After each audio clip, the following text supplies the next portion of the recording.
ഹിമകുന്ദമൃണാളാഭം ദൈത്യാനാം പരമം ഗുരും സർവശാസ്ത്രപ്രവക്താരം ഭാർഗവം പ്രണമാമ്യഹം. എല്ലാ ശാസ്ത്രങ്ങളിലും പ്രവീണനായ സമർത്ഥനായ ശുക്രനെ, ഭാർഗവനെ, ഭൃഗുപുത്രനെ ഞാൻ നമസ്കരിക്കുന്നു. നവഗ്രഹ സ്തോത്രത്തിൽ ശുക്രൻ്റെ പ്രാർത്ഥനാ ഗീതമാകുന്നു. ശുക്രൻ അസുരാചാര്യനാണ്. ശുക്രൻ സകല കലകളുടെയും ആചാര്യനാണ്. ശുക്രനെ കൊണ്ടാണ് നാം തൗരത്രികം, സംഗീതം, നൃത്തോപകരണങ്ങൾ, നൃത്തം ഇതൊക്കെ ചിന്തിക്കുക.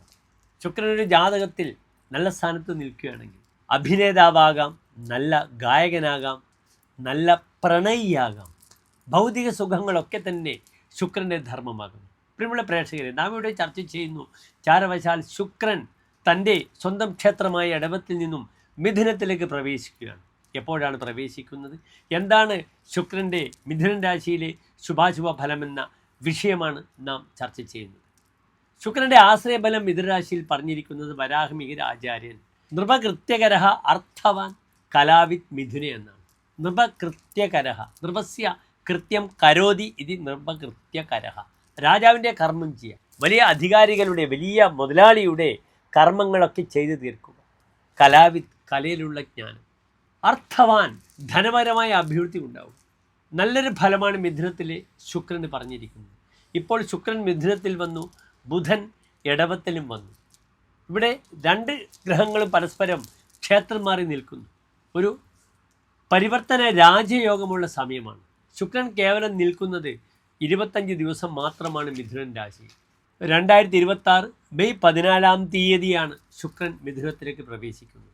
അവിടെ നിന്ന് 25 ദിനങ്ങൾ, ജൂൺ മാസം 10 വരെ ശുക്രൻ സർവശക്തനായി മിഥുനൻ രാശിയിലുണ്ട്.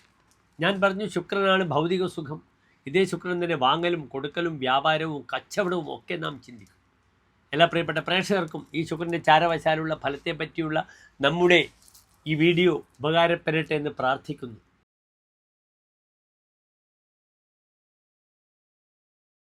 മകംപൂരം ഉത്ര നക്ഷത്രത്തിൻ്റെ ആദ്യത്തെ 15 നാഴിക വരുന്ന 2.25 നക്ഷത്ര സമൂഹം.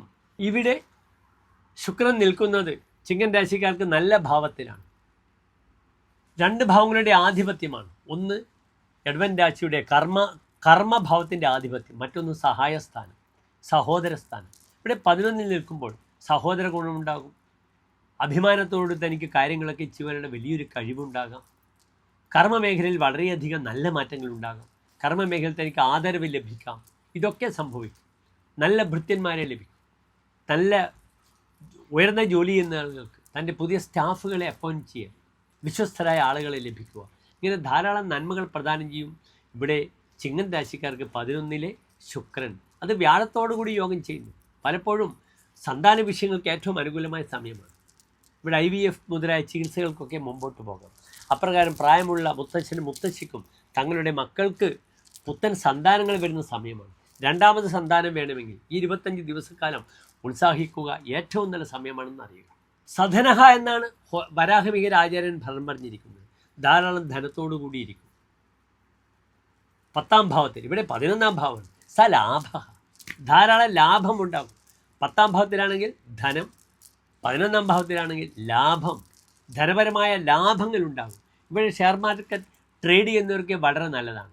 ഷെയർ മാർക്കറ്റ് ട്രേഡിലൂടെ ധാരാളം ധനം ലഭിക്കാൻ പര്യാപ്തമാണ് ഈ ചിങ്ങൻ രാശിക്കാർക്ക് 11 നിൽക്കുന്ന ശുക്രനെന്ന് അറിയുക.